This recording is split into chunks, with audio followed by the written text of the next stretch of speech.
Welcome to Infor Field Inspector, the second video where we're going to walk through an example of a work order and how you would open up that work order and add some information against a work order like notes, time, and also close your work order once you're finished with it. So we're going to work order here.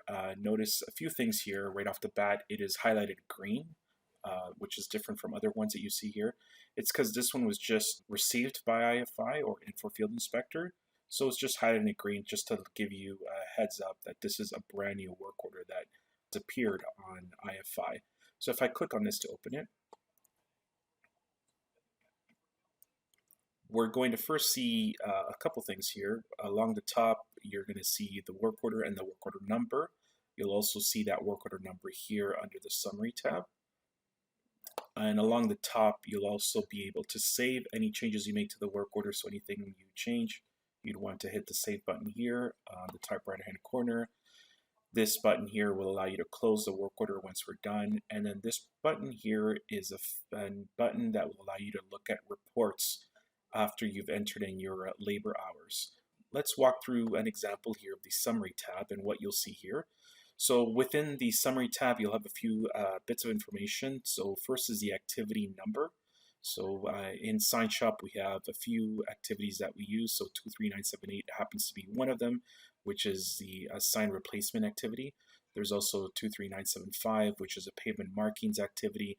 And we have a few others that are used by Sign Shop. We also have information here about the asset. So the asset in this case is the intersection of black walnut and scotch pine. So these are just abbreviations to the street names. Once we start using sign assets in Sign Shop, this will actually show, instead of an intersection, it will show the sign and the sign ID. We also have some information. If this was a building address, for example, we might have the address listed here. Below that, we have the Z area. So this is the Z area in the city of Mississauga, Z55. And we have some information below that, scheduled date, due date, and importantly here is assigned to. So this work order has been assigned to Walter. And also you have the responsibility. So, and then the project 66208, which is the traffic project number that is used for all signs and pavement markings work orders. And then below that, you have, if it's related to service request, you'll have the service request number. Below that, you'll have these fields, the close by and result and close date. These will fill in when you close the work order, and we'll show you later what that looks like. The initiated by is who triggered or who created the work order. The initiated date, obviously at what time and day that work order is created. And the source, if filled in, will show you how the work order was received. We'll move on to the next tab, the Comments tab. This Comments tab will be used by the Sign Shop to inform frontline staff what is required. This is a read-only comment in Infor Field Inspector. So this will be actually something that either your supervisor, Sign Shop supervisor, a person in the Sign Shop will actually type this information in for frontline staff to know what to do out in the field. Under the attachments, you will be able to see any attachments that have been added to the work order. In this case, we don't have any attachments added to this work order, but as an example, I want to show you what if you are a field worker and you get to this location that is indicated in the summary, you get to this intersection and you want to snap a picture of what the state of affairs are right now in the field, you can actually take your tablet, click on these bottom buttons down here, and capture an image. And we're going to snap a picture. And I'm just going to take a snippet of my picture there, crop myself out, and now that picture is attached to the work order. This now is available for back office staff to be able to see what the state of affairs was when you arrived at the location. You can also obviously snap a picture after the fact. So after you've done your work, snap a picture and capture that image as well. So that is just attachments, and then we'll move on to the details tab. So details tab, there's nothing for the sign shop and pavement markings department to do anything here. So we're going to skip right over this. We're going to move on to the logs tab. The logs tab is where you can communicate back and forth with the sign shop staff, so back office staff. So if you're a field worker and you want to let staff know what is occurring out in the field, or if you have a question of what you're seeing out in the field and you're not sure how to proceed, you can hit the plus sign here at the bottom. We're going to specify a log type here first. So in this case, we're going to go with WO-01 additional comments.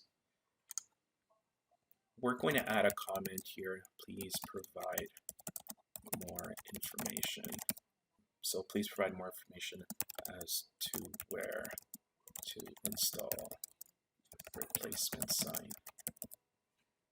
So as an example, I'm just adding a little bit more information that I need in order to continue with my work out in the field. So right here, this automatically stamps with today's date and time and who is entering it. I can change these if I need to, but in this case, it's just an example. So I'm going to hit yes. And you'll note the comments get added here to the logs.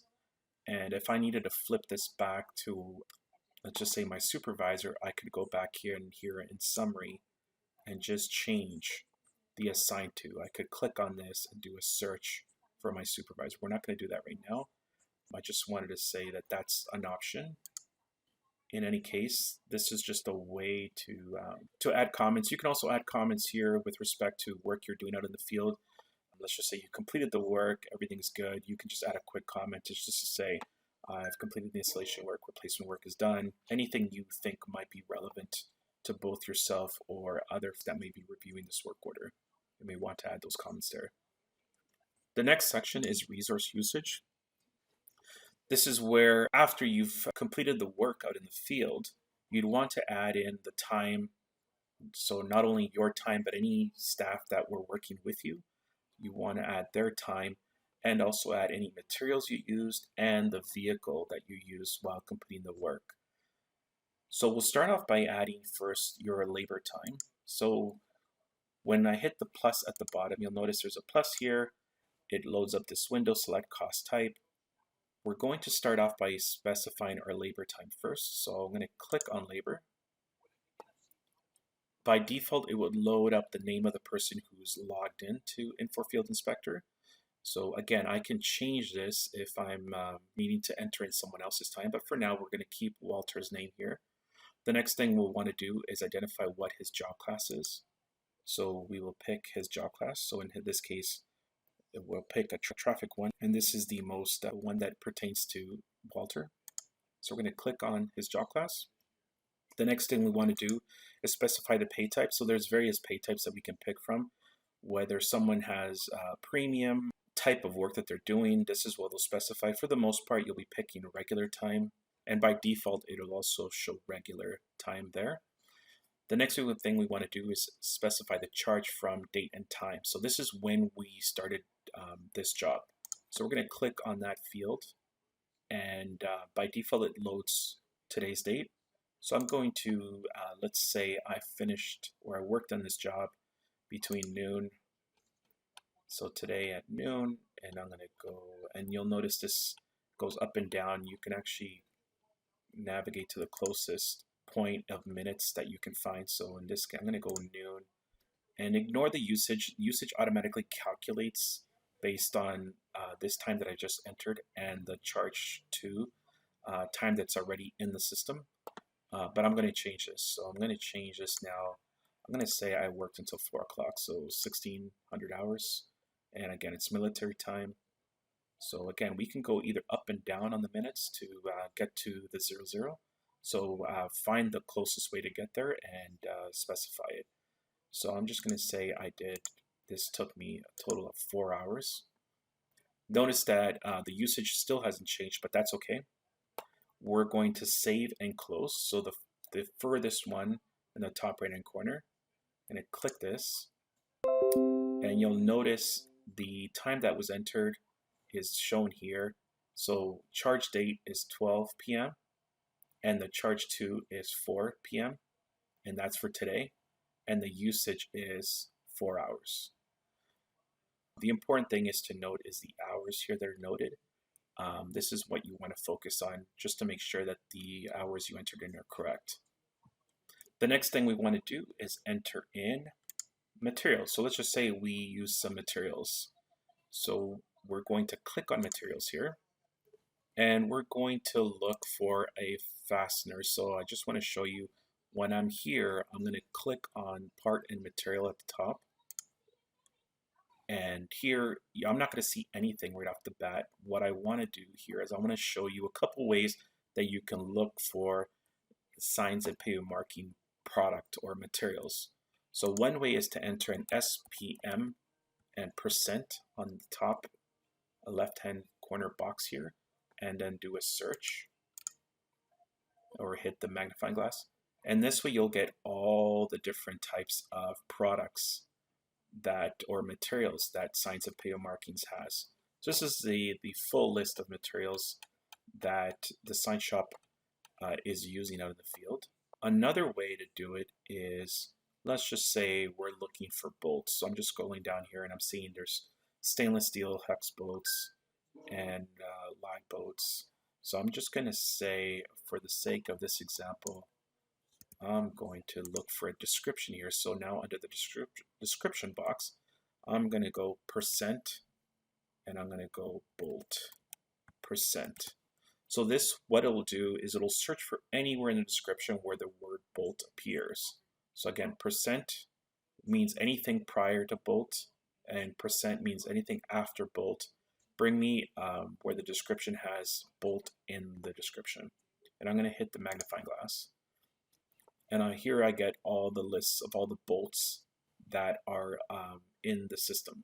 So I'm going to pick, let's do, for the sake of this example, a 3/8 and 1 inch stainless steel hex bolt that I used for this installation. So I'm going to click on that.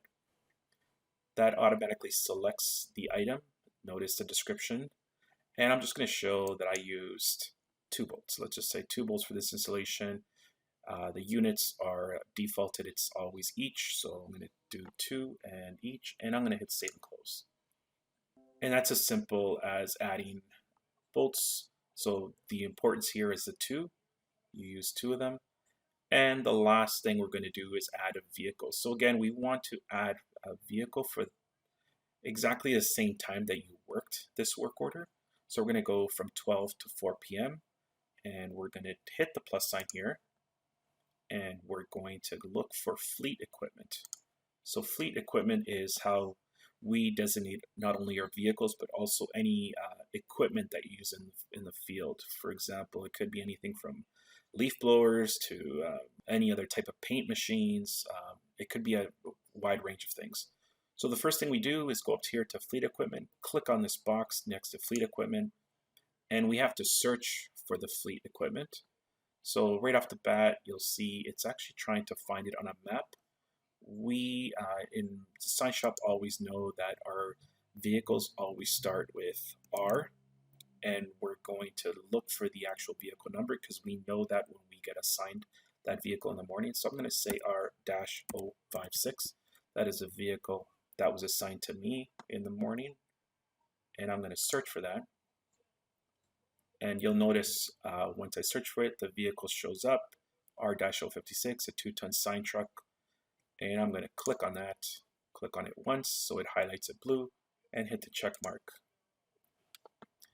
Again, the employee who is using that vehicle, the primary employee, will show up here, the person who's logged in.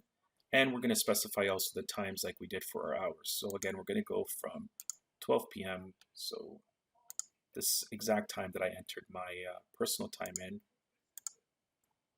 And I'm going to show you an example here of a slight mistake and then how we correct it. So, and the charge to, I'm going to say, click the time and go and I'm going to go for, accidentally pick the wrong time here. I'm going to go 401, hit check mark, and I'm going to hit save and close. And notice a couple things here. So the vehicle was added, and it says for 4 hours and 0.016666, and it's obviously wrong because it's trying to calculate the time between 12 p.m. and 4:01 p.m. I need to fix this. This should match the same time I worked my hours. So I'm going to click on this record again. I'm going to open up this record, and I'm going to fix this time. I'm going to click on this, change the time to 4 o'clock, hit the check mark, hit the check mark again. Make sure that this looks okay. Save it and close it again. And that cleans up the usage. So again, it's 4:12 to 4 p.m. Everything looks good. And I'm going to assume that this is good as it is. I've completed my time, completed my materials, completed my vehicle, and now I want to close this work order. I've indicated that I'm done. So I would go up to the top here, hit this check mark, close a work order. I want to say I'm finished the work order. I'm going to click on the work result. I'm going to hit completed, and I'm going to check it off, and we're done. So now if I navigate back to the summary tab, if I'm interested in seeing what happened when I close a work order, I can click on summary. I can scroll down here on the summary tab. Notice a couple things here. So we've got close date, the time and date I closed it, 7:58 p.m. today, who closed it, and the result is all done. And once I'm finished with that, I can hit save just to make sure everything's saved, and I can back out of this. And you'll see the work order is still appearing there. Don't worry about it. The screen will refresh. It'll drop that work order. But if you don't want to see it here anymore, hit this button at the top, this refresh button. What it'll do is it'll refresh, sync this information back with the system in the back end, and now it shows that that work order is gone. You've completed it, you closed it, it's all good. You can continue on to the next work.